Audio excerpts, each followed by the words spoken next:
Want to events on the 7th of July 2024 until the... Who asked you? Discussion about how my brain works, because this might work, this might not work. Next book is a book that social media loves or abhors.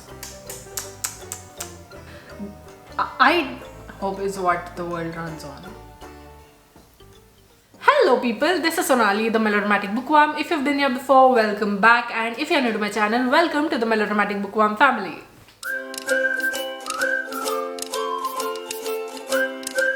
Also, welcome to a brand new TBR video. In today's video, I'll be talking to you about the books I want to read in the second half of 2024, as well as my July 2024 TBR. If you remember, I had made a similar video at the beginning of the year, or at the end of last year if you want to look at it that way, in which I spoke about the books that I wanted to read in the first half, but I was not able to get to, I think, half the books that I mentioned in that first half TBR.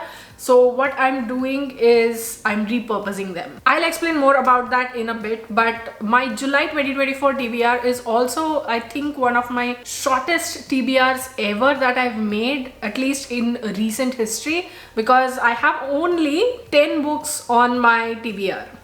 And I know that at least one of them I won't be reading at least fully. The second half of the year has so many amazing books coming out. Those I'll definitely be reading, but there are also some amazing books that I haven't been able to read so far this year, but which I do really want to get to as soon as possible, so that I'm adding. Add to the fact that July is going to be a very hectic month for me. That's why I'm keeping my TBR short, as well as the fact that there will not be any subscriber pick for July. I will resume making subscriber picks from the month of August. I will talk about the second half of my TBR as well as the July TBR as the sections come up. So since there are so many books, I don't even know how many books I've added. Let's get right on with it, and let me share with you the books I want to read in the second half of 2024, as well as the books that I want to read in July 2024. Okay, so first up are the books that I want to read in the second half of 2024. There are some amazing books releasing in the second half. First is The Life Impossible by Matt Haig, and there is Air by Sabaa Tahir, and rest assured I will be reading them as soon as I can get my hands on them.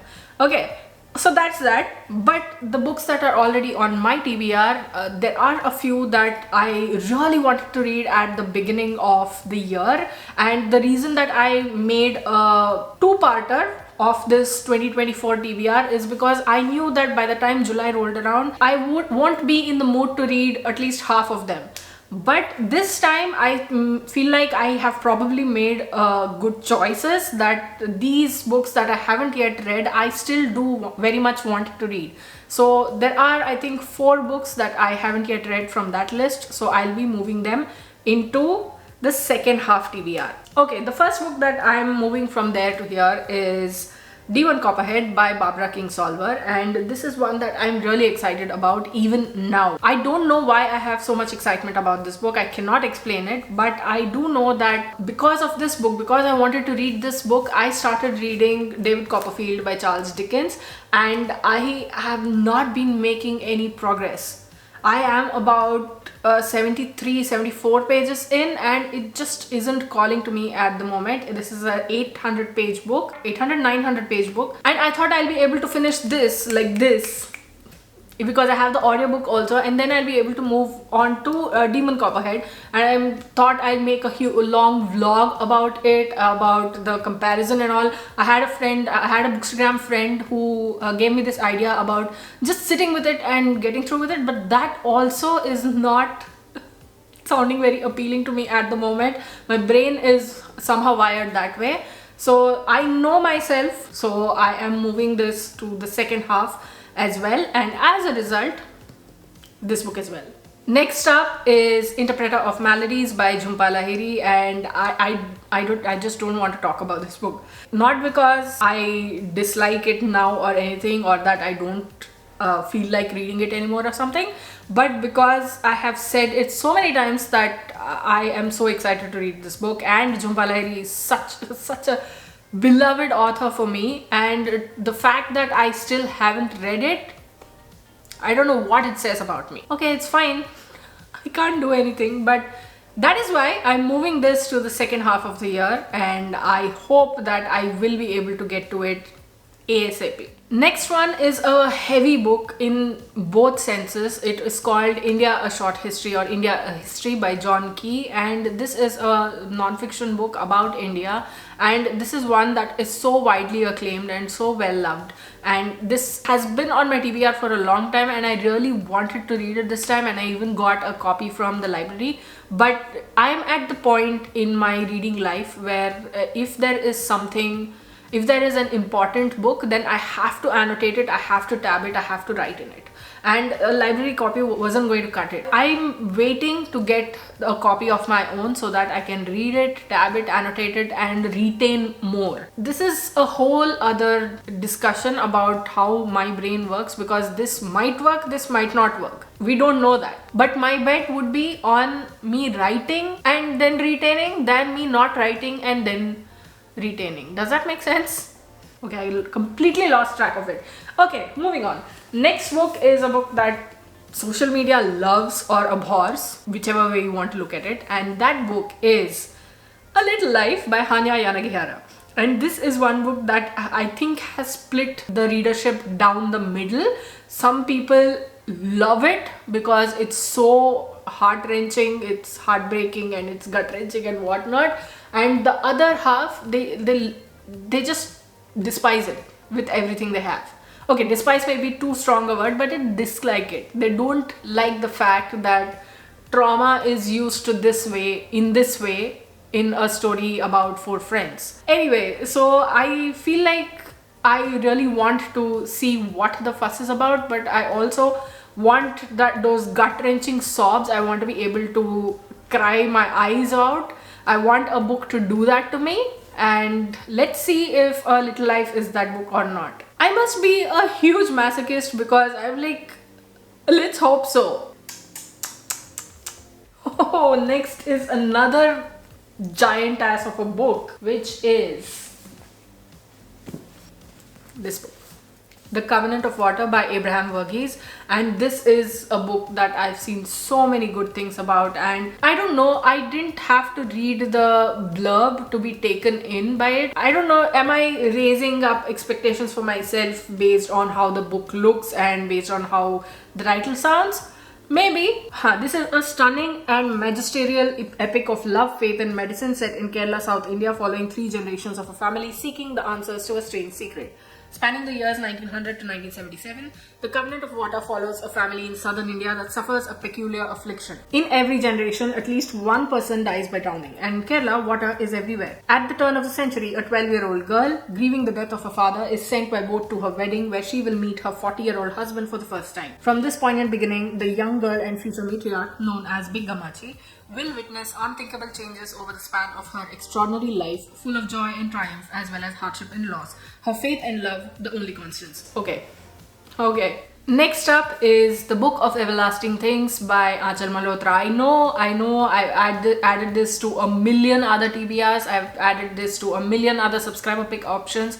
I mean, it never did get picked, but still, it feels like this is a book that I should have read by now. This is a sort of a love story set around the partition, and obviously it's not just the love story. And knowing Aanchal Malhotra, she's about to put a lot of feeling, a lot of beauty in the writing into this book, and I have been told as much that this book is a beautiful piece of writing. But you know what, even though this a couple of people have told me that The Book of Everlasting Things is such a beautiful book about perfumery, and I don't know the specifics about it, but they have told me this much, and maybe that is the thing that is stopping me from reading this book, because I will not understand fragrances and smells and all the like, because I cannot smell, I cannot relate to what is being said if that is the thing that is going on and on and on and on in the book. But it is also not fair for me to stay away from a book because of this one particular reason, because we know that we read books to not just to relate, but because we want to know more about the world. So next up are 4 books from the same series, and I'm a little annoyed as I'm looking at them because let me show you. Hey, what is this? Huh? What is this supposed to be? These three are one size. Why is this like giant sized? Anyway, so the books are the first four books in the Thursday Murder Club series by Richard Osman. It's murder mysteries. It's set in England. I think it follows senior citizens as they try to solve crimes. I think that's what it is. Is that the premise? Let me know if I'm horribly wrong in the comments below. I would love to hear that. Anyway, so yeah, these are four books that I really wanted to read. I feel like I should have read them by now, but never mind, it's okay. Next up is what is supposed to be one of the most romantic set of letters from an author to a woman, and that is Letters to Milena by Franz Kafka. And oh my god, this has been all over my Instagram, and some of the excerpts from this book, they just had me, oh my god, I need this book in my life. I need to read this book ASAP. And so bought it. And the last two books that are on my second half of 2024 TBR are Tomb of Sand and Wraith Samadhi. Tomb of Sand is a book that won the International Booker Prize. I think it was 2022, and Wraith Samadhi is the original Hindi version. The original is written by Geetanjali Shri, and it has been translated into English by Daisy Rockwell. This was gifted to me by a very dear friend, and I don't have the copies with me, but I somehow have this urge to read these books that seemed so personal to an Indian. Maybe it is the International Booker Prize fever, or maybe it's the whole thing where I've just started on my Booker journey of sorts. But I really do want to read these two books, and I'm hoping that I will be able to, and that I will see what it is that makes these two books so special. Okay, so those were the books that I wanted to read in the second half of 2024. Now moving on to my July 2024 TBR, which is probably the shortest TBR video I ever made. During my first year on BookTube, I used to make videos in which I spoke about 5 books that I want to read in this month and all of those, but those were not full TBRs from which I used to pick books. So this, I think it has to be. Anyway, let's not debate about all that. First up is a book that has already gone in that pile. You know what it is. David Copperfield by Charles Dickens. No progress whatsoever. Seriously, I don't know why I cannot get myself to. I mean, it's not like the writing is very dense or it's intense or anything. Intense maybe a little bit, but it is flowy, and yet.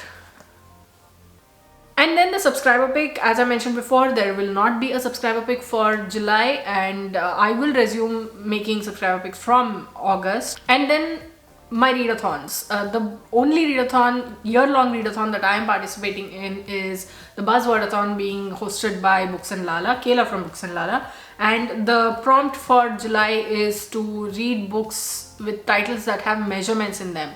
It could be measurements of length, time, anything of that sort. So what I have chosen is White Nights by Fyodor Dostoevsky, and this is, I think it's going to be my first Dostoevsky if I manage to finish reading it, that is.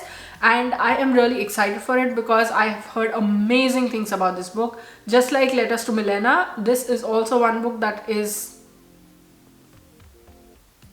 the excerpts from which have just, you know what I mean?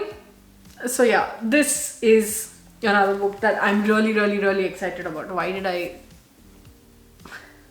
So next up are the review copies, first of which is The Shadow Key by Susan Stokes Chapman. I started it in a sort of a, I wasn't able to fall asleep and I need to start a new book because that's what we do and all of that. But I got through only 2 or 3%, and that also I didn't register much because my brain was doing one thing, my eyes were doing another thing, and something else. It was just a lot to take in, so I will be restarting reading this book in July. Always with that caveat. And then the next book that was sent to me very kindly, gifted to me by Pan Macmillan Australia. Thank you, Pan Mac, for this review copy. It sounds so good. I cannot wait to start reading it. And that is Can't Spell Treason Without T by Rebecca Thorne, and this is a cozy fantasy. And look at that cover first of all. Let me read the blurb out for you. Palace politics just weren't their cup of tea. Royal bodyguard Reina and elemental mage Kyanthi dream of leaving their dangerous lives behind. They could open a bookshop instead, serving the very finest tea and cakes. They imagine worn wooden floors, plants on every table, firelight drifting between the rafters, all complemented by love, tea and good company. So after risking too much, one too many times, the pair decide to run away and make their dreams a reality. In the town of Tawny, nestled in the icy peaks of Dragon Country, they set up shop. But trouble is brewing ahead. Reina and Kyanthi must face mishaps, mysteries, dragons, and a murderous queen throwing the realm's biggest temper tantrum. Together, these two women will discover just what they mean to each other and their world. A heartwarming journey brimming with peril, magic, and a love of tea. Okay, I am a coffee person, but I'll do anything for a cozy fantasy because they're just so good. Next up is a book from my second half of 2024 TBR, and that is The Thursday Murder Club by Richard Osman. I think I've spoken enough about this series as a whole, but my husband has read this book and I watched as he laughed and he really thoroughly enjoyed this book. So that gives me a lot of hope, because hope is what the world runs on. I just need to stop. Anyway, next are some random books that caught my eye, and first of which is this book, which was a complete impulse buy here in Sydney, and I have a feeling that this is going to be a quick read. Lying Beside You by Michael Robotham, and this is such a great sounding book. Even the bookseller over there was like, you know, this is one of my favorite books of this year. I think this was last year that she was talking about, and she just emphatically recommended this to us, and I'm like, this really does sound interesting, and we got this. Okay, so 20 years ago, Cyrus Haven's family was murdered. Only he and his brother survived. Cyrus because he hid, Elias because he was the killer. Now Elias is being released from a secure psychiatric hospital, and Cyrus, a forensic psychologist, must decide if he can forgive the man who destroyed his childhood. As he prepares for the homecoming, Cyrus is called to a crime scene in Nottingham. A man is dead and his daughter Maya is missing. Then a second woman is abducted. The only witness is Evie Cormac, a troubled teenager with an incredible gift. She can tell when you are lying. Both missing women have dark secrets that Cyrus must unravel to find them, and he and Evie know better than anybody how the past can come back to haunt you. Okay. And then yet another book that I've had for ages, which was The Library Book by Susan Orlean. No comments, because I don't have any comments, except that I've heard amazing things about this book, which is what pushed me to buy it in the first place. I have the ebook, and the library book, the title itself is like, so come, it was calling to me. So what do we do when a book does that? Next is The Sword of Kaigan by M.L. Wang. This was, I think, independently published. They published it on a self-published book, I think this was. And a very good friend on Instagram has always plugged this book so hard, and I'm like, okay, I'm going to do it this time. I'm going to read this book, and July is going to be the month, and I hope I get to, because I want to. And then The Burnout by Sophie Kinsella. I was supposed to read this book in February for the whole romance vlog that I was making, but I never got around to reading it.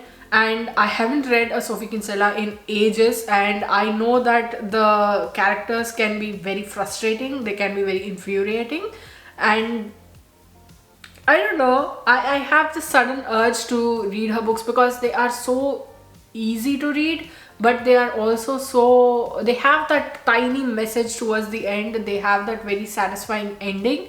And this book, The Burnout, is like very relatable for me and for what has been happening to me creatively over the past 2 years, two and a half years or so. So this is one book that I really wanted to read, and I'm hoping that I will enjoy it as much as I think I will. And last but not the least is The Reappearance of Rachel Price by Holly Jackson. I read A Good Girl's Guide to Murder and I really liked it, although I thought that it was a little too convenient in my opinion. But this is a book that sounds so good. Just listen to the blurb and I'm like, I need this book in my life. I don't know if I will like it, but I need this book in my life.